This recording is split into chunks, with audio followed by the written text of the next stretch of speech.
Now, the Fox 7 Focus. Flock cameras, they begin to pop up all across the country in communities big and small. The company's 120,000 cameras can be found along roadsides in every state but Alaska, allowing law enforcement to respond within seconds. Despite the benefits promised by Flock to deter crime, more and more suspicion and distrust has grown on both sides of the aisle about the company's data usage and storage. Fox 7's Alec Nolan sat down with the New York Times editor Fernando Alfonso to discuss his research into how communities across Texas are reacting to the surveillance technology. So, I read your article, and certainly an interesting headline talking about flock cameras being able to track every car in America. It says, police love them, citizens don't. Why is that?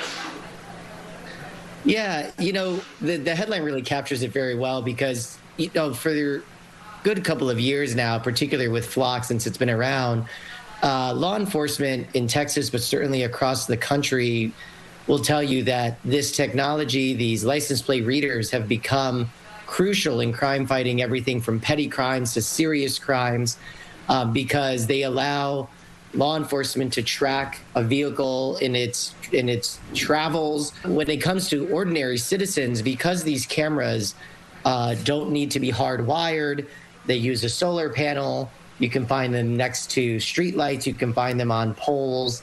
They just seemingly overnight cropped up in people's neighborhoods and communities and left folks wondering, well, who's behind these cameras and where is this information going? And, while I think Americans writ large have gotten accustomed to a certain amount of invasion of privacy, digitally speaking, and in the physical world, it has really just left a lot of people concerned about just their privacy. Why does their car have to be watched every single place they go, whether it's to the gym, the grocery store, to church? It really doesn't matter. Sell me on why it's a good thing. Again, you will also hear in places across Texas and across the country that the technology at the scene of a crime and to follow its travel away from said crime scene.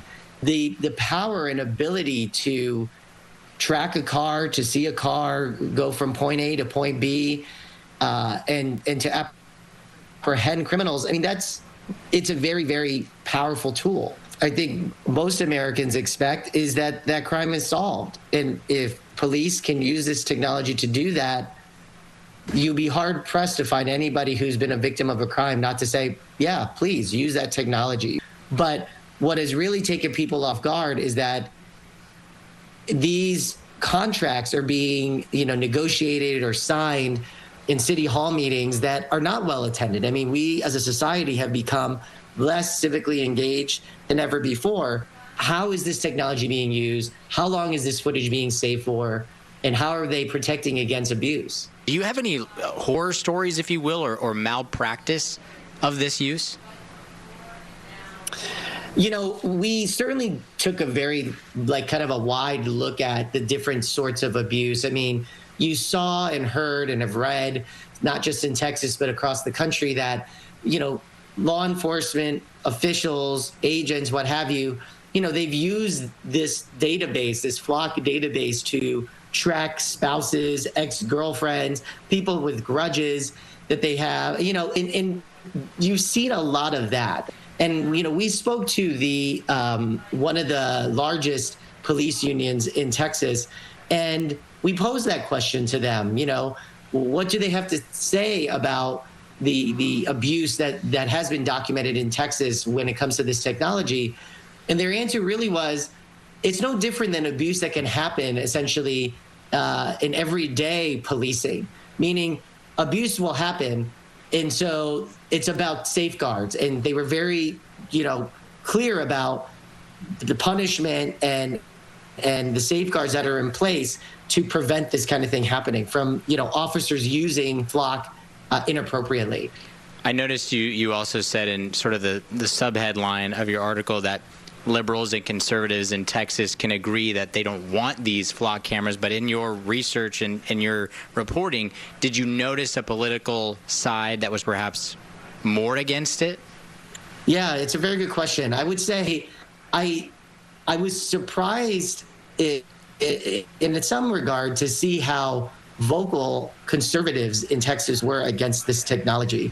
There's a very strong support amongst conservatives around policing and law and order. And when I started to research and do interviews for this story, talking to a lot of different Texans across the state, it was really eye-opening in a bit to see how vocal conservatives in Texas were against the intrusion into their privacy, that these cameras were just a step too far, a bridge too far, if you will, into violating their privacy in those mundane moments of life. There was certainly many liberals and many, kind of moderates that were against this as well for very similar reasons, violation of their privacy, the surveillance state, things like that.